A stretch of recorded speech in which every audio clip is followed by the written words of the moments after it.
सामईन कराम, आप सुन रहे हैं साबिर हुसैन राजपूत की शिकारी कहानियों के सिलसिले में एक दिलचस्प उर्दू कहानी जिसका नाम है नमाज जनाजा पढ़ी जा चुकी थी। मुझे उम्मीद है आपको मेरी ये काविश पसंद आएगी। आपने अगर अभी तक मेरा चैनल माय वॉइस सब्सक्राइब नहीं किया तो अभी मेरे चैनल को सब्सक्राइब करके बेल नोटिफिकेशन ऑन कर लीजिए ताकि आने वाली हर नई कहानी की इत्तला बर वक्त आप तक पहुंच सके। मेरी कहानी पोठोहार में रीछ कहाँ गुजर खान अस्पताल में पहुंचकर भी खत्म न हुई। हमें मालूम नहीं था कि जिन साथियों को हमने गांव इत्तला देने के लिए भेजा है उनमें से एक सैलाब में बह गया है और गांव में एक नई कहानी चल पड़ी है। जिस वक्त हमारे ये तीन साथी गांव की तरफ और हम गुजर खान अस्पताल की तरफ चले थे उस वक्त सावन का मी बरस रहा था। मौसम बहुत ही दिलकश था क्योंकि उस वक्त मैं नौजवान था। आंधियां, तूफान, बारिशें और सैलाब मेरा और मेरे साथियों का कुछ नहीं बिगाड़ सकते थे। सावन की बारिश बरसा करती थी तो बरसाती नाले चढ़ जाया करते थे। उन नालों को हमारे यहाँ कस या कस्सी कहते हैं। उनमें सैलाब आ जाया करता था और हम मिट्टी के ऊंचे से ऊंचे टीलों से उस सैलाब में छलांगे लगाया करते थे। उन कसों में कुछ खतरात भी थे। अब तो छोटे छोटे डैम बनाकर उन कसों का जोशो खरोश ही खत्म कर दिया गया है। ये तो खुशी वाली बात है कि मुल्क तरक्की कर गया है, मगर जब मैं देखता हूँ कि हमारे कस्सों के आगे बंद बांधकर उन्हें बेबस कर दिया गया है, तो अफसोस भी होता है। अफसोस इसलिए होता है कि हमारे बचपन और जवानी की हंगामा परवर यादों के आगे बंद बन गए हैं। जब बंद नहीं बंधे थे तो सावन में ये कस डॉक्टर इकबाल अलैहि रहमतुल्लाह के इस शेर की तफसीर बन जाते थे। रुके जब तो सिल चीर देती है ये, पहाड़ों के दिल चीर देती है ये। इन कस्सों में खतरा ये होता था कि बहुत थोड़े थोड़े फासले पर जाकर मुड़ जाते थे और जहां 90 या इससे भी कम दर्जे के जाविये से मुड़ते थे वहां नामी गरामी तैराक भी हार कर डूब जाते थे। उनका रुख मिट्टी के 100 से 200 फुट बुलंद दीवार की तरह अमूदी टीले रोक कर मोड़ते थे। बाज़ जगहों पर एक कस के साथ दूसरा कस आ मिलता था और उस मुकाम पर दो सैलाबों के टकराने से ऐसी हालत पैदा हो जाती थी और ऐसे खौफनाक भंवर उठते थे कि इंजन वाली कश्ती भी ना निकल सके। इन कस्सों में एक और बेहद खौफनाक खतरा था। वो थीं चट्टानें जो कई कस्सों के वस्त में होती थीं या ऐसी जगह जहां किनारा मुड़ता था। ये चट्टानें अब भी वहां खड़ी हैं लेकिन कस्सों में सैलाब नहीं आता क्योंकि जगह जगह बंद बांध दिए गए हैं। ये चट्टानें सिलों की भी हैं और सख्त किस्म की रेत की भी। उनसे पानी टकराकर घूम जाया करता था मगर पानी अंदर ही अंदर उन्हें काटता रहता था जिससे पानी में छुपी हुई गारें बन गई थी। बाज औकात लोग शौकिया सैलाब में तैरा करते थे। कई बार यूं हुआ कि कोई आदमी पानी के जोर से किसी चट्टान से टकराया और पानी ने उसे आबदोज गार में धकेल दिया। वहां जाकर कोई आदमी कभी नहीं निकल सका था। लाश भी नहीं मिलती थी। सैलाब उसे गार के अंदर ही अंदर दीवारों से पटक पटक कर लाश के टुकड़े टुकड़े कर देता और गायब कर देता था। हमारे तीन दोस्तों में से एक जिन्हें हमने गांव भेजा था ऐसे ही एक सैलाबी कस की लपेट में आ गया था। उनके साथ दो कुत्ते थे जिनमें से एक भेड़िए की नस्ल का था। बहुत तेज और दलेर कुत्ता था जिसका नाम टरू था।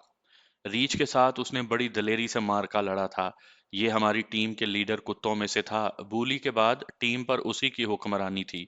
अगर हमें जरा सा भी इशारा मिल जाता कि वो रीछ से लड़कर अपने मालिक की जिंदगी के लिए आखिरी मार्का लड़ने जा रहा है तो हम अपने दोस्त को कहते कि अपना कुत्ता हमारे साथ रहने दे और वो खुद चला जाए। मगर हमारा कोई दोस्त अपने कुत्ते से कभी अलग नहीं हुआ था और उस कुत्ते ने साबित कर दिया कि कुत्ता अपने मालिक से जान की कीमत देकर भी अलग नहीं होता। टरू का आखिरी कारनामा सुनाने से पहले ये बता देना जरूरी समझता हूँ कि ये कुत्ता हमारे दोस्त को मिला कहाँ से था। ये दूध पीता मिला था। उम्र शायद 3-4 दिन होगी। गांव से दूर एक खड में पड़ा सिसक रहा था। इसकी अभी आंखें भी नहीं खुली थी। भूख से मर रहा था। मेरा दोस्त किसी गांव से अपने गांव को आ रहा था कि रास्ते में उसे ये पिल्ला खड में सिसकता मिला। इसकी माँ को कहीं करीब ही होना चाहिए था। हमारे दोस्त ने इधर उधर देखा तो उसे एक टीले में एक तंग सी गुफ नजर आई। अंदर झांक कर देखा तो उसे एक पिल्ले की एक टांग पड़ी नजर आई। बाहर उसे खून के धब्बे दिखाई दिए और थोड़ी दूर उसे कुतिया की अधखाई लाश पड़ी मिली। ये भेड़ियों की कारस्तानी हो सकती थी। भेड़िए पिल्लों को उठाने आए होंगे और उन्हें बचाते बचाते माँ भी मारी गई और खाई गई। टरू के बचने की यही वजह हो सकती है कि इसकी माँ भेड़ियों से उलझ गई होगी और ये पिल्ला बच गया होगा। फिर भेड़िए उसके बहन भाइयों और माँ को खाकर चले गए होंगे। हमारा दोस्त पिल्ले को उठा लाया और उसे दूध पिलाने लगा। पिल्ला बच गया। उसे अपनी माँ का दूध और प्यार नसीब नहीं हुआ था। उसे एक इंसान से प्यार मिला था। उसी को वो अपना सब कुछ समझने लगा। हर कुत्ते की फितरत है कि वो इंसान का वफादार होता है, लेकिन टरू इंसानों के साथ गैर मामूली प्यार करता था। गांव के हर एक फर्द से, खा वो बच्चा हो या बूढ़ा, मर्द हो या औरत, वो दुम हिलाकर और उनकी टांगों से अपना जिस्म रगड़कर प्यार का इजहार किया करता था। अपने मालिक के साथ प्यार का ये आलम था कि रात उसकी चारपाई के नीचे सोया करता था, सर्दियों में अंदर और गर्मियों में बाहर। और जब वो जवान हुआ तो अव्वल दर्जे का शिकारी और खूंखार निकला। देखने में भेड़िया ही लगता था, मगर वो जवानी के आलम में मालिक की नेकी का सिला देकर मर गया। हमने उसके मालिक और अपने दो साथियों को गांव भेजा कि इत्तला दे दें कि मोटर शिकार पर जख्मी हो गया है और हम उसे अस्पताल ले जा रहे हैं, जो वहां से 12 मील दूर था। अस्पताल में जब हमारे गांव के लोग आए तो उनसे इत्तला मिली कि टरू सैलाब में डूब गया है और उसके मालिक का कोई पता नहीं। शायद वो भी डूब गया है। जब हमें बताया गया कि वो कौन से कस में और कहाँ डूबे थे तो हमने उनके बच निकलने की उम्मीदें खत्म कर डालीं। वहां से कभी कोई नहीं निकल सका था। बाद में हमें सारी तफसील का पता चला। वो इस तरह है कि सावन की बारिश बरस रही थी ऊपर पहाड़ियों में, यानी जिधर से सारे कस शुरू होते हैं। शायद बहुत ही ज्यादा बारिश हुई थी। जब हमारे तीन साथी एक कस में पहुंचे तो उसमें टखनों से जरा ऊपर पानी था। करीब ही कस का मोड़ था और उसका एक किनारा दीवार की तरह अमूदी, कोई 60-70 फुट बुलंद था। हमारे साथियों को कस पार करके दीवार जैसे किनारे के दामन में कस के साथ साथ चलना और खासा आगे जाकर ऊपर चढ़ना था। वो कस के दरमियान में थे कि अचानक सैलाब आ गया।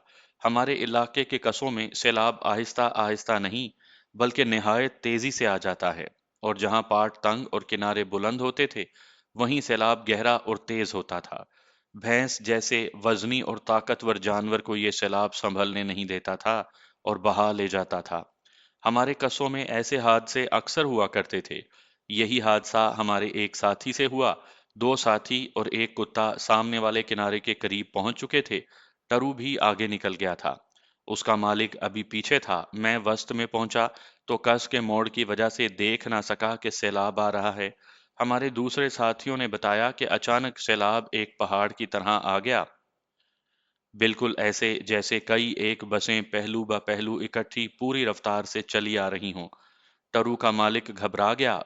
वो रुक गया। उसने पीछे भी देखा और सामने भी, और वो आगे को यानी सामने की तरफ दौड़ पड़ा। ये उसकी गलती थी। उसके साथी दौड़कर आगे चले गए। थोड़ा ही आगे ढलान थी जहां से लोग ऊपर चढ़ते और उतरते थे। वो ढलान पर चढ़ गए। उनके साथ एक कुत्ता भी था। वो अपने मालिक को पीछे दौड़ा और टरू उस कुत्ते को देखकर शायद इस ख्याल से उसके पीछे दौड़ पड़ा कि कोई शिकार है। टरू के मालिक को सैलाब ने किनारे पर दबोच लिया और अपने साथ बहाने लगा। उसके साथी तो ढलान पर चढ़ गए थे। जब टरू का मालिक सैलाब में बहता ढलान के करीब से गुजरा तो उसके साथियों ने उसे देख लिया। बारिश बरस रही थी जिससे ढलान पर फिसलन थी। अगर उसका कोई साथी फिसल जाता तो सीधा सैलाब में जा पड़ता। लिहाजा वो उसकी कोई मदद ना कर सके। उसने जोर तो बहुत लगाया। वो तैर सकता था, मगर सैलाब ने उसे किनारे तक ना जाने दिया। आगे जाकर दोनों किनारे आमूदी हो गए और पाट तंग। उससे ज्यादा पानी गहरा हो गया और तेज हो गया। उसके कुत्ते टरू ने उसे देख लिया। हमारे साथियों ने बताया कि टरू बेताबी से भौंका। उस वक्त वो ढलान के ऊपर जा चुका था। वो ऊपर ही ऊपर 60-70 फुट बुलंद किनारे पर दौड़ा और एक जगह रुक कर उसने सैलाब में छलांग लगा दी। उसका मालिक आगे निकल गया था। वो डूब नहीं रहा था, तैरता जा रहा था। सैलाब उसे नीचे को दबा रहा था, लेकिन वो पूरी ताकत सर्फ करके डूबने से बच रहा था। टरू ने डुबकियां खाईं, लेकिन उभर कर भौंकने और तैरने लगा। वो अपने मालिक को ढूंढ रहा था। उसका मालिक दूर नहीं था। उसने अपने कुत्ते को देख लिया और उसकी तरफ जाने की कोशिश करने लगा, मगर सैलाब कुत्ते को दूर ले गया और उसका मालिक अपने आप को बचाने के बजाय उसे बचाने के लिए हाथ पांव मारने लगा। कुत्ता भौंकता था और उसका मालिक टरू टरू पुकार रहा था। आगे कस का एक और मोड़ था और किनारे ऐसे कि हमारे जो साथी ऊपर थे वो बुलंदी और खतरनाक कीचड़ और फिसलन की वजह से नीचे नहीं आ सकते थे, ना कोई मदद करने के काबिल थे। बल्कि उस मोड़ पर टरू और उसका मालिक उनकी नजरों से ओझल हो गए। उन्हें ये इत्मीनान था कि आगे जाकर कस का पाट चौड़ा हो जाएगा और सैलाब का जोर फैल जाने से कुत्ता और उसका मालिक भी निकल आएगा। ये पेशे नज़र रखिए कि ये कोई मैदानी नाला नहीं था जिसके किनारे एक ही जैसे और ज़रा ऊंचे थे। ये पहाड़ी इलाके का नाला था जिसके किनारे मिट्टी और पत्थर के टीले थे और ऊंचे थे। ऐसे नाले में बहते हुए आदमी को दूर ऊपर से या किसी तरफ से कोई मदद नहीं दी जा सकती। और जिस मुकाम पर टरू और उसका मालिक सैलाब की लपेट में आए थे, वो तो बहुत ही खतरनाक मुकाम था, क्योंकि मिट्टी और पत्थरों के टीलों से घिरा हुआ था और थोड़े-थोड़े फासले पर कस मुड़ जाता था। हमारे साथी किनारे पर ऊपर ही ऊपर दौड़ते रहे। ऊपर खेतियां थीं जिनका कीचड़ उन्हें चलने नहीं देता था। 3-4 जगहों पर टरू और उसका मालिक उनकी नजरों से ओझल हो गए। उन्हें ये इत्मीनान था कि आगे कहीं तो जाकर पाट चौड़ा हुआ होगा, मगर घबराहट में उन्हें याद नहीं रहा था कि असल खतरे का मुकाम तो आगे आ रहा है। आगे एक और कस जो उससे ज्यादा बड़ा था, इस कस से आ मिलता था और यहीं पर मोड़ था और वहां पाट बहुत ही तंग था। ये जगह 150-200 गज दूर रह गई थी। हमारे किनारे वाले साथियों ने देखा कि कुत्ता और मालिक इकट्ठे हो गए थे। कुत्ता जरा दूर था और अपने मालिक की तरफ जाने की कोशिश में हाथ पांव मार रहा था। मालिक ने पहलू की तरफ तैर कर उसे पकड़ लिया और कंधे पर बिठा लिया। फिर खुद तैरने लगा, मगर कुत्ता बेताब था, जैसे वो मालिक को बचाने की कोशिश कर रहा हो। वो उसके कंधे से उतर गया और मालिक के साथ लिपटने लगा। उसके बाद दोनों उनकी नजरों से ओझल हो गए, क्योंकि हमारे साथियों के सामने एक गहरी खाई आ गई थी। वो उस खाई से घूमकर आगे गए तो सैलाब का शोर उन्हें इस तरह सुनाई देने लगा जैसे बहुत से तैयारे उनके सरों पर उड़ रहे हों। वो एक दूसरे की आवाज भी नहीं सुन सकते थे। वो हैरान हुए कि सैलाब का शोर यकलख्त क्यों बढ़ गया है। जब वो आगे गए तो ठिठक कर रुक गए, क्योंकि वो एक और अमूदी टीले की चोटी पर, बल्कि मुंडेर पर खड़े थे और उनसे तकरीबन 15-16 गज नीचे एक और सैलाबी कस बह रहा था। तब उन्हें होश आई कि वो कहाँ हैं और उनका साथी और टरू का अब क्या हशर होगा। हमारे उन साथियों को इस कस ने रोक लिया। आगे जाने की कोई सूरत नहीं थी। उन्हें दोनों कसों के टकराने और मिलकर टीलों की तंगी में कयामत बर्पा करने का शोर सुनाई दे रहा था, जिसने उनके रंग फाख कर दिए और वो अपने गांव की तरफ दौड़े।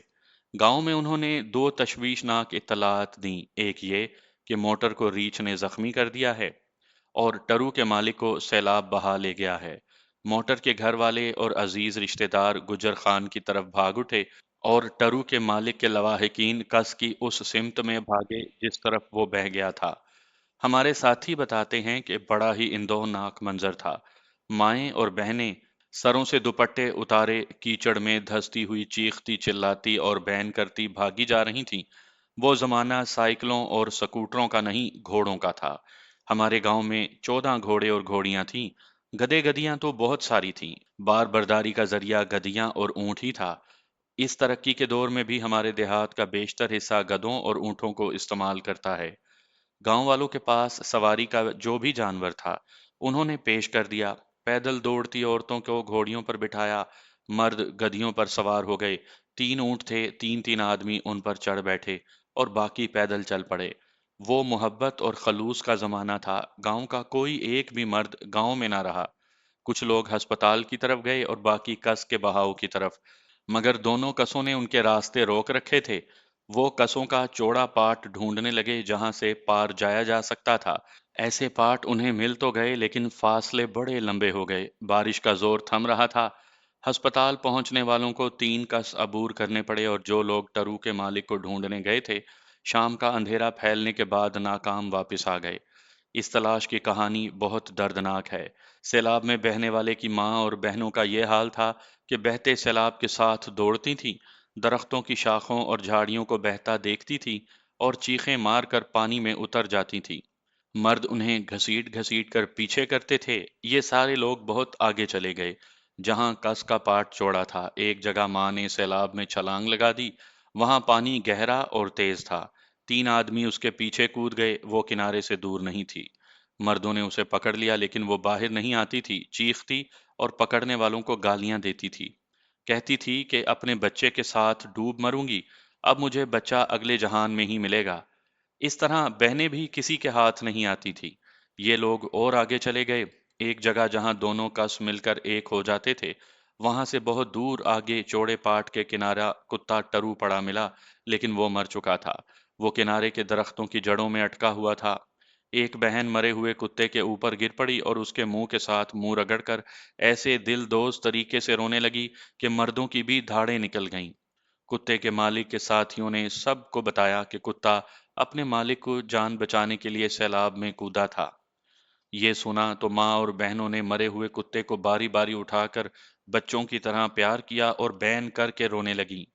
सैलाब का जोर खत्म हो रहा था। तमाम आदमी पानी में उतर गए और पांव से कस की तह को टटोलने लगे। शाम तक सैलाब बिल्कुल उतर गया, अंधेरा छाने लगा। अब तलाश मुश्किल हो गई थी। लोगों ने वापसी का इरादा किया तो माँ और बहनें वापस नहीं आती थीं। उन्हें घसीटकर पानी से निकाला गया। माँ पानी में बैठ गई। उसे दो तीन आदमी उठाकर गांव लाए। रात भर गांव में कोई सो ना सका। औरतें डूबने वाले के घर में जमा रहीं, मर्द भी पड़ोस के सहन में बैठे रहे। रात आधी से ज्यादा गुजर गई थी कि औरतों के बैन अजीब से शोर में बदल गए। मर्द बाहर निकले तो चंद एक औरतें गली में इधर उधर भाग दौड़ रही थी। चांद बड़ा शफाफ था। एक ही आवाज सुनाई देती थी कि इधर देखो, फलां के घर देखो। मालूम हुआ कि डूबने वाले की मां लापता हो गई है। हम सब परेशान हो गए। एक बुजुर्ग ने कहा, मैं जानता हूं कहां गई है, कस की तरफ भागो, वो और कहीं नहीं जा सकती। दिन को बारिश बरसती रही थी, हर तरफ कीचड़ था। भागना दौड़ना बहुत मुश्किल था। गांव के नौजवान कस की तरफ दौड़ पड़े। कस के करीब पहुंचे तो उन्हें मां की आवाजें सुनाई देने लगीं। वो बहुत बुलंद आवाज से अपने बेटे को पुकार रही थी। अगर उसकी आवाज ना सुनाई देती तो खड्ड नालों के उस इलाके में उसे तलाश करना बहुत ही मुश्किल था। उसकी आवाजों पर आदमी उस तक पहुंच गए, मगर वो वापस आने के लिए तैयार नहीं थी। वो तो तकरीबन पागल हो चुकी थी। निहायत इत्मीनान से कहती थी कि मुझे बेटे की आवाज सुनाई दी थी। उसने मुझे यहाँ से आवाज दी कि बेजी जल्दी आओ, मुझे घर ले चलो। माँ की ये हालत देखकर मर्दों के दिल भी लरस गए। उसे बड़ी मुश्किल से घर लाया गया, लेकिन उसकी ज़हनी हालत बहुत बिगड़ चुकी थी। कभी तो ये कहती कि मैं अपने बच्चे के लिए रोटी यहीं लाऊंगी, उसके लिए पराठे पकाऊंगी, और कभी कहती कि उसके लिए नवारी पलंग लेके आती हूँ, वो शायद आज की रात यहीं सोएगा। और कभी वो हंस हंस कर उसके बचपन की बातें सुनाने लगती। गांव के आदमी उसे बातों में लगाए घर ले आए, लेकिन उसे संभालना बहुत मुश्किल था। रात बड़ी मुश्किल से लोगों ने काटी। दूसरी सुबह फिर तलाश शुरू हो गई। गांव के लोग बहुत दूर तक चले गए, मगर टरू के मालिक का कोई सुराग ना मिला। कस में सैलाब का नामो निशान तक नहीं था। हल्का फुल्का पानी बड़ी मासूमियत से बह रहा था, और उस मासूमियत में ना जाने कितने हादसे छुपे हुए थे। गांव में मातम हो रहा था। डूबने वाले की माँ और दो बहनों की चीखें और बैन अर्श के कंगरों को हिला रहे थे। माँ का तो ये हाल था कि कभी हंसने लगती और कभी चीख चीख कर रोने लगती। उस घराने पर मौत के साए तो हर वक्त मंडलाते रहते थे। हमारे इस नौजवान दोस्त का एक चचा, बड़ा भाई और एक मामू कत्ल हो चुके थे। बाप लड़ाई झगड़े में 2 दफा जख्मी हुआ और एक आदमी के कत्ल में 7 साल सजाए कैद भुगत चुका था। ताया फांसी चढ़ गया था, और ये सिलसिला जो 30-40 साल पहले शुरू हुआ था अभी तक चल रहा था। उनकी दुश्मनी 5 कोस दूर के एक गांव वालों से थी। उस दुश्मनी की इब्तदा एक शादी से हुई थी। 1 साल के अंदर ही चपकलिश शुरू हो गई। असल झगड़े की वजह कोई ऐसी संगीन नहीं थी कि चंद आदमी कत्ल हो जाते और कुछ फांसी चढ़ जाते, मगर हमारे इलाके में एक लफ्ज आम है, और वो है नाक, जिसे हम लोग इज्जत और वकार की अलामत समझते हैं। ये मुहावरा अक्सर इस्तेमाल होता है, फलां आदमी बड़ा जाबिर है, नाक पर मक्खी नहीं बैठने देता। लिहाजा हमारे इलाके के कत्ल और खून खराबे नाक की खातिर होते हैं। पहले भी होते थे और अब भी शायद होते हैं। मसलन लड़की को मैके से लाने के लिए ससुराल वालों ने दुल्हा के भाई को भेज दिया, तो लड़की के मैके वालों ने कह दिया कि दुल्हा खुद आए या उसकी माँ या बाप आए। फिर दुनिया की कोई ताकत उस लड़की को मैके से नहीं ला सकती। ससुराल वाले डट जाते हैं कि हम किसी और को नहीं भेजेंगे, और मैके वाले बाकायदा मोर्चे बांध लेंगे कि हम लड़की को उसी के साथ भेजेंगे जिसके साथ हम भेजना चाहेंगे। پھر کوئی بھی دوسرے کی شرط تسلیم نہیں کرتا کیونکہ ناک پر مکھی بیٹھ جاتی ہے۔ اس گھرانے میں بھی ایسی ہی کسی وجہ سے جھگڑا شروع ہوا تھا جو ابھی تک جاری تھا۔ دونوں گھرانوں کا کوئی آدمی اکیلا کہیں دور نہیں جاتا تھا کیونکہ دوسری پارٹی کے ہاتھوں مارے جانے کا خطرہ تھا۔ ضروری نہیں ہوتا تھا کہ جس کے ہاتھوں کوئی قتل ہوا ہو وہ پھانسی چڑھ جائے۔ اکثر قاتل شک کی بنا پر بری ہو جاتے تھے، یا سزائے موت مل بھی جائے تو ہائی کورٹ میں اپیل کر کے بری ہو جاتے تھے، مگر وہ باہر آ کر کھلے بندوں گھوم پھر نہیں سکتے تھے کیونکہ مقتول کے لواحقین کو خون کا بدلہ لینا ہوتا تھا۔ گزرے ہوئے 30-40 سالوں میں کئی ایک قتل ہوئے تھے لیکن پھانسی صرف 2 کو ملی تھی۔ 3 کو عمر قید اور چند ایک کو 5-7 سال سزائے قید ہوئی تھی۔ اب ٹرو کے مالک کے دشمنوں کو انتقام لینا تھا کیونکہ ادھر سے 2 آدمی ان کے ایک آدمی کے قتل کے مقدمے سے بری ہو آئے تھے۔ ٹرو کا مالک اس گھرانے کا واحد نوجوان تھا جسے ماں باپ اکیلے باہر نہیں جانے دیتے تھے۔ وہ ہمارے ساتھ شکار کے لیے جایا کرتا تھا جس پر اس کے ماں باپ کو کوئی اعتراض نہیں تھا کیونکہ ہمارے ساتھ اسے کوئی خطرہ نہیں تھا، مگر اب وہ سیلاب میں ڈوب گیا اور لاش بھی نہ ملی۔ ہسپتال میں ہمارے دوست موٹر کی حالت اسی رات بہتر ہو گئی تھی۔ ریچھ کے پنجے اس کے جسم میں گہرے اتر گئے تھے لیکن موٹر بڑی پکی مٹی کا بنا ہوا تھا۔ ہم آدھی رات تک اس کے پاس بیٹھے رہے۔ جوں ہی وہ ہوش میں آیا تو اس نے ہمیں دیکھا۔ وہ سمجھ گیا کہ وہ ہسپتال میں ہے۔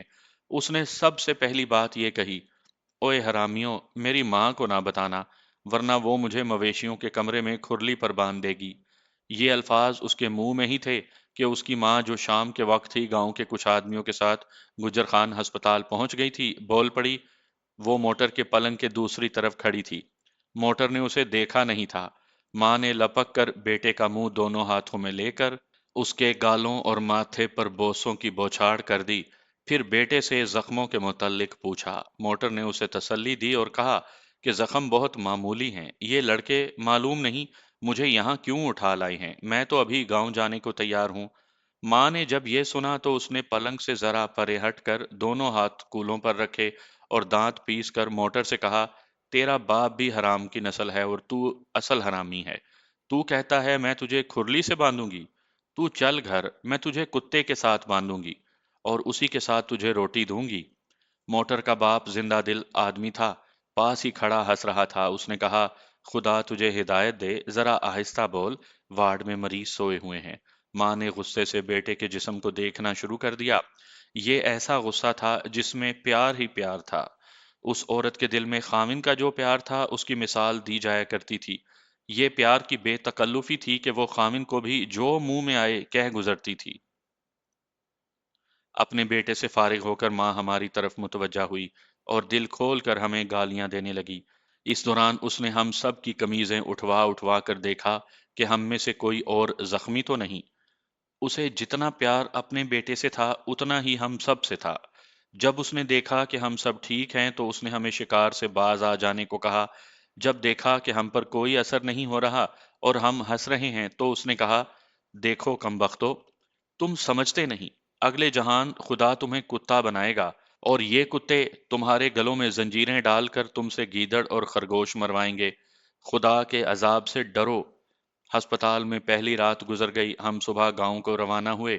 موٹر کو ابھی کچھ دن اور ہسپتال میں رہنا تھا۔ ہم گاؤں پہنچے تو آپ تصور کر سکتے ہیں کہ ہم سب کی ماؤں بہنوں نے ہمارا کیا حشر کیا ہوگا۔ صرف بزرگ تھے جنہوں نے کچھ نہ کہا۔ یہ تو میں آپ کو اپنی پہلی کہانی میں بتا چکا ہوں کہ ہمارے باپ بالکل نہیں چاہتے تھے کہ ہم عورتوں کی طرح گھروں یا گاؤں میں بیٹھیں۔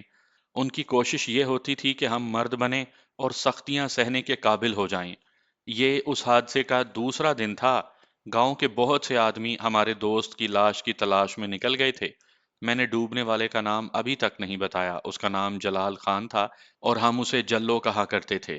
ایک بزرگ نے ہم سب شکاری لڑکوں سے کہا، تمہارے کتے زمین کے نیچے سے شکار نکال لاتے ہیں، کتے لے جاؤ اور اپنے دوست کی لاش کو ڈھونڈو، شاید بو پا کر کتے ڈھونڈ لیں۔ اس وقت تک بھیڑیے اور گیدڑ لاش کو کھا چکے ہوں گے۔ اس کے جسم کا کوئی ایک آدھ حصہ ہی ڈھونڈ لاؤ، شاید 2-4 ہڈیاں ہی مل جائیں جو دفن کر کے قبر تو بنا دیں۔ جلو تمہارا دوست تھا، اس کی کوئی یادگار، کوئی نشانی تو سامنے ہونی چاہیے۔ ہم اسی وقت کتے ساتھ لے کر روانہ ہو گئے اور اس جگہ تک پہنچے جہاں ہمارے دوستوں نے جلوں کو آخری بار سیلاب میں بہتے دیکھا تھا۔ پانی کی ایک لکیر سی بہ رہی تھی، ہم نے کتوں کو کھلا چھوڑ دیا اور کس کے اندر اندر آگے چلے گئے۔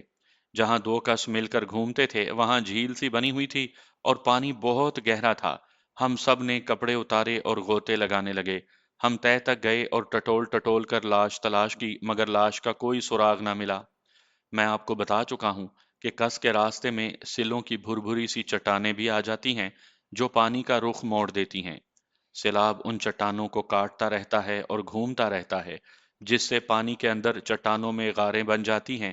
کوئی آدمی پانی کا دھکیلا ہوا کسی آبدوز غار میں چلا جائے تو نکل نہیں سکتا، بلکہ اس کی لاش بھی باہر نہیں آتی۔ ہمارے کس کے راستے میں ایسی چٹان تھی، لیکن اس کے قریب پانی کے نیچے جانے کی کسی نے جرت نہ کی۔ ایسی جگہوں پر پانی جھیل کی طرح جمع ہو جاتا تھا، جسے ہم اپنی زبان میں ڈھن کہا کرتے تھے۔ ہم اس نتیجے پر پہنچے کہ جلو آبدوز غار میں گم ہو گیا ہے اور تلاش بے سود ہے۔ پھر بھی ہم اور آگے چلے گئے، آگے پھر پانی بہت ہی تھوڑا تھا۔ سیلاب جہاں جہاں تک پھیلا تھا وہاں کی کوئی جھاڑی اور درخت ہم نے نہیں چھوڑا۔ جہاں کہیں کچی مٹی کا ڈھیر نظر آیا اسے کھود کر دیکھا، جلوں کی لاش نہ ملی۔ ہم 5 میل دور تک چلے گئے اور شام کا اندھیرا گہرا ہوا تو ناکام واپس آ گئے۔ گاؤں میں جس سب سے بڑی مشکل کا سامنا تھا وہ جلوں کی ماں تھی۔ وہ پاگلوں کی طرح باتیں اور حرکتیں کرتی تھی۔ ہم سب دوستوں نے اسے سنبھالنے کی کوشش شروع کر دی، لیکن یہ کام ناممکن تھا۔ تیسرے دن جلوں کے باپ نے دل پر پتھر رکھ کر کہا کہ غائبانہ نماز جنازہ پڑھو اور کل بھی کرو۔ اب تو ہر کسی کو یقین ہو گیا تھا کہ جلو ڈوب کر مر گیا ہے، لیکن کوئی یہ کہنے کی جرت نہیں کرتا تھا کہ نماز جنازہ پڑھو۔ یہ جلوں کے باپ نے خود ہی کہہ دیا۔ گاؤں کے باہر جنازہ پڑھا گیا۔ میں وہ منظر الفاظ میں بیان نہیں کر سکتا۔ سامنے کوئی میت نہیں تھی۔ نماز جنازہ پڑھتے ہوئے بھی یقین نہیں آتا تھا کہ ہمارا نوجوان دوست مر گیا ہے۔ جنازہ پڑھتے وقت صفوں سے ہچکیوں کی آوازیں آ رہی تھیں۔ نماز جنازہ پڑھی جا چکی تھی، ہم صفوں میں بیٹھے ہوئے فاتحہ پڑھ رہے تھے کہ جلوں کی ماں سر سے دوپٹہ اتارے دوڑتی آئی اور امام کے پاس کھڑے ہو کر چلانے لگی، تم کس کا جنازہ پڑھ رہے ہو؟ تم میرے بیٹے کا جنازہ پڑھ رہے ہو؟ وہ تو زندہ ہے، وہ آ رہا ہے، وہ مرا نہیں۔ مجھے اس کی آواز سنائی دے رہی ہے، وہ کہہ رہا ہے، بے جی میں آ رہا ہوں، مت جنازہ پڑھو۔ کہاں ہے میرے بچے کی میت؟ قبر کہاں کھودی ہے؟ ہمارے دل دہل گئے۔ میں نے آسمان کی طرف منہ کر کے دل میں خدا سے کہا، یا میرے مولا، اس ماں کو اس کا بچہ واپس کر دے یا اسے صبر عطا کر۔ ہم پھر لاش کی تلاش میں نکل گئے اور رات کو مایوس واپس آ گئے۔ اگلے دن جو جلوں کی موت کا 5واں دن تھا، ہم گاؤں میں ایک گھنے درخت کے نیچے بیٹھے تھے۔ چارپائیاں بچھی ہوئی تھی، گاؤں کے چند اور لوگ بھی بیٹھے تھے۔ ہر کوئی غمگین اور پریشان تھا۔ اگر کوئی بولتا تھا تو یہی کہتا تھا، لاش تو ملنی چاہیے، لاش کہاں گئی؟ میں نے سوچا کہ چلو آج ایک بار پھر تلاش کرتے ہیں۔ میں اٹھا اور وہیں سے اپنے شکاری دوستوں کو آوازیں دینے لگا۔ پھر میں ذرا آگے چلا گیا۔ میں اکرم کو آواز دیتے ہوئے چیخنے ہی لگا تھا، اوے اکو! لیکن آواز حلق میں ہی رک گئی اور مجھے ایسے شک ہوا جیسے میں کوئی خواب دیکھ رہا ہوں۔ وہ منظر ہی کچھ ایسا تھا۔ ایک گھوڑا تھا جس کے آگے ایک بوڑھا آدمی تھا، باگیں اس کے ہاتھ میں تھیں، اور ہمارا دوست جلو، جس کی ہم نے نماز جنازہ پڑھ کر کل کی رسم بھی ادا کر دی تھی، گھوڑے پر بیٹھا تھا۔ اس کا رنگ زرد تھا، مجھے دیکھ کر مسکرایا۔ حیرت زدہ تو میں اس لیے ہوا کہ جس بوڑھے نے گھوڑے کی باگیں تھام رکھی تھیں وہ ان کے دشمنوں کا ایک بزرگ تھا، اور 30 سال کے عرصے میں اس پارٹی کا یہ پہلا آدمی تھا جو اس گاؤں کے اندر آیا تھا۔ اسے معلوم تھا کہ اس گاؤں کے اندر جا کر اس کی لاش ہی باہر نکلے گی۔ میں آگے بڑھ کر اپنے دوست کا استقبال کرنے کے بجائے الٹے پاؤں پیچھے ہٹنے لگا۔ اس دوران گاؤں کے کچھ بچے اور چند ایک عورتیں بھی پہنچ گئیں۔ شور برپا ہو گیا، جلو آ گیا، جلو آ گیا۔ درخت کے نیچے بیٹھے ہوئے لوگ گھوڑے کی طرف دوڑے۔ جلو کی ماں اور بہنوں نے جس طرح اسے سینے سے لگایا اور بازوؤں میں جکڑ کر گھر لے گئیں، وہ بہت ہی جذباتی منظر تھا۔ ادھر منظر یہ تھا کہ جلوں کے باپ اور دوسرے رشتہ داروں نے اور ہم سب نے گھوڑے اور بوڑھے کے گرد گھیرا ڈال لیا۔ بوڑھا سب کو دیکھ رہا تھا اور سب خاموش تھے۔ دشمنوں کا بزرگ نرغے میں آ گیا تھا۔ آخر بوڑھا جلوں کے باپ کو دیکھ کر بولا، तुम्हारा बेटा 5 दिनों से हमारे घर में पड़ा था। हमारे एक आदमी ने उसे सैलाब से निकाला था। तुम्हारा बेटा बेहोश था, हमारा आदमी उसे कंधे पर उठा लाया। हमने तुम्हें इसलिए इत्तला ना दी कि इत्तला मिलते ही तुम हमारे पीछे पड़ जाते कि हमारा लड़का वापस कर दो। तुम हम पर शक करते कि हम तुम्हारे लड़के को कत्ल कर देंगे। हम दरअसल लड़के को बिल्कुल तंदुरुस्त करके तुम्हारे हवाले करना चाहते थे। ये हमारा दुश्मन नहीं, हमारा मेहमान था। मैं और मेरे बेटे तुम्हें ये बताना चाहते थे कि हम मर्द हैं, हीजड़े नहीं। बदला लेंगे तो आमने सामने आ कर लेंगे, और तुम्हारे उस आदमी को कत्ल करेंगे जो बेहोश नहीं होगा, बल्कि जो अपने आप को रुस्तम समझेगा। अपना लड़का संभालो। सलामु अलैकुम। बूढ़े ने घोड़े के रकाब में पांव रखा और जब जोर लगाकर चढ़ने लगा तो जल्लो के बाप ने दौड़कर उसे कमर से पकड़ लिया और उसे घुमाकर अपने सीने से लगा लिया। फिर वो धाड़ें मार मार कर रोने लगा। बूढ़े ने हंसकर कहा, यार, मर्द हो, औरतों की तरह रोते क्यों हो? जल्लो के बाप ने उसे छोड़कर घोड़े की बाग पकड़ ली और कहा, इस तरह नहीं जाने दूंगा, मेरे घर चलो। जल्लो के एक चचा और दूसरे चंद आदमियों ने भी इसरार किया कि बूढ़ा जो दोस्तों की तरह आया है, दुश्मनों की तरह वापस न जाए। बूढ़े ने बड़ी दलेरी से कहा, दुश्मनों के घर का पानी का एक घूंट भी हराम है, लेकिन ये हराम उसे कबूल करना ही पड़ा। जल्लों के बुजुर्ग और गांव के लोग उसे घसीट कर घर ले गए और खातिर तवाज़ा की। एक नौजवान जो अपने माँ बाप के लिए मर चुका था, उनके पास जीता जागता आ गया। ये कोई मामूली बात नहीं थी। अपने बेटे के मुतालिक माँ बाप और बहन भाइयों के जो जज्बात होते हैं, उनसे कौन आगाह नहीं। अपने बच्चे की खातिर माँ बाप अपनी जान कुर्बान करने को तैयार हो जाते हैं। ये तो सिर्फ दुश्मनी थी, वो उन्होंने दिल से निकाल दी। बूढ़े को रुखसत करके उन्होंने गांव और बरादरी के बड़ों से बात की कि वो इतनी बड़ी नेकी के जवाब में दुश्मनी खत्म करना चाहते हैं, वरना दुश्मनों का क्या जाता कि वो उनके लड़के को बेहोश पड़ा रहने देते या सैलाब में फेंक देते।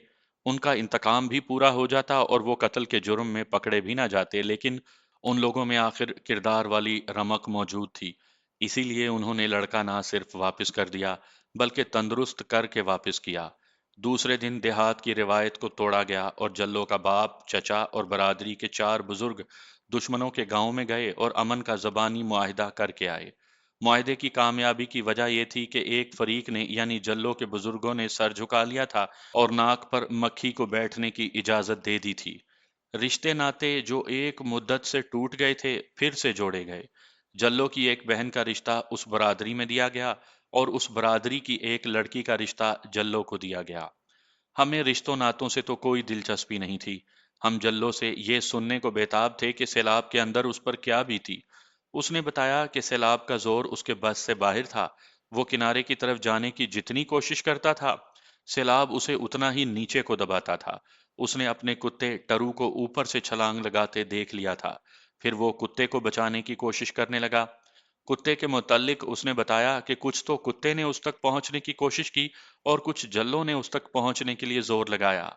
उसने कुत्ते को पकड़कर कंधे पर बिठा लिया, लेकिन कुत्ता पानी में उतर गया और उसने जल्लों को अपनी इस हरकत से हैरान कर दिया कि वो जल्लों को उठाने की कोशिश कर रहा था।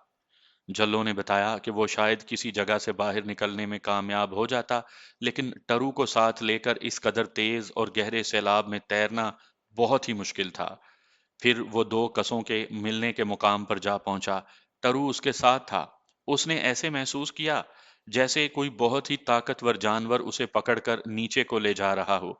इसके साथ ही वो एक जगह घूमने लगा। फिर ये दायरा तंग होने लगा और फिर वो लट्टू की तरह घूमने लगा। उसने ऊपर देखा तो आसमान पर छाए हुए बादल बहुत तेजी से एक चक्कर में घूम रहे थे। जल्लो इस कदर बेबस हो गया कि उसे अपने कुत्ते का कोई होश न रहा। और उसके बाद उसे उस दुनिया की जिस आखिरी बात का एहसास रहा, वो ये था कि पानी के किसी बड़े ही खौफनाक और ताकतवर दरिंदे ने उसे पकड़ रखा है, जो उसे घुमा घुमा कर नीचे लेकर जा रहा है। वो दरअसल दो सैलाबी कसों के मिलाप में फंस गया था, जहां सैलाब का 90 दर्जे का मोड़ था। सामने सिलों का टीला था, जिससे टकरा कर सैलाब मुड़ता और बड़े ही खौफनाक भंवर पैदा करता था। जल्लो की आंख खुली, वो होश में आया तो वो एक चारपाई पर पड़ा था। उसे कुछ याद नहीं कि सैलाबी भंवर ने उसे कब और किस तरह उगल दिया था, और वो जिंदा किस तरह रहा, और वो कहाँ जा अटका और उसे कौन उठा लाया। उसने चारपाई पर लेटे लेटे जब उन 3 आदमियों को देखा जो उसके करीब खड़े थे, تو اس پر پھر غشی طاری ہونے لگی، کیونکہ وہ اس کے دشمن تھے۔ کوئی وجہ ہی نہیں تھی کہ وہ اسے زندہ چھوڑ دیتے۔ انہی کے ڈر سے وہ اکیلا گاؤں سے دور نہیں جایا کرتا تھا۔ لیکن اس بوڑھے نے جو اسے گھوڑے پر گاؤں لایا تھا، یقین دلایا کہ وہ ان کا مہمان ہے، اور دشمنی اس وقت شروع ہوگی جب وہ تندرست ہو کر اپنے گاؤں میں پہنچ جائے گا۔ اسے دودھ اور گھی پلایا جاتا رہا۔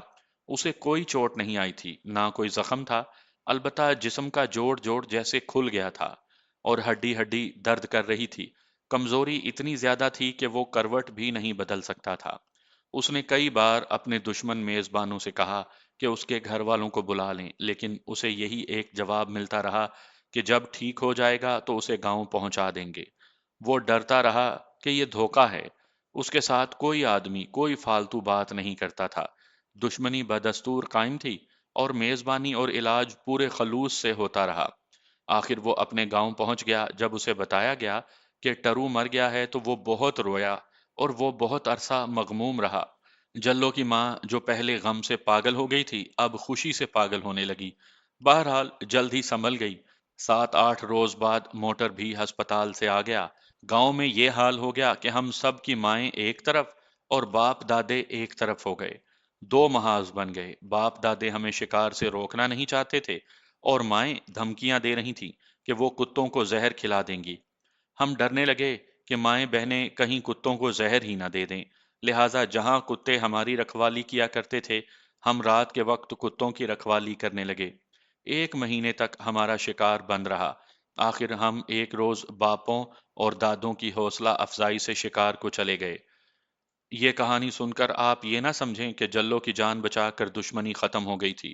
جلو کی بہن کی شادی اس گاؤں میں اور اس گاؤں کی لڑکی کی شادی جلو سے کر دی گئی تھی، لیکن اس معاہدے کا وہی حشر ہوا جو پاکستان اور بھارت کے معاہدوں کا ہوتا ہے۔ نئے رشتوں نے نئے جھگڑے پیدا کیے، اور ان سے پرانی عداوت پہلے سے زیادہ شدید ہو کر سامنے آ گئی، اور ڈانگ سوٹے کا سلسلہ پھر سے شروع ہو گیا۔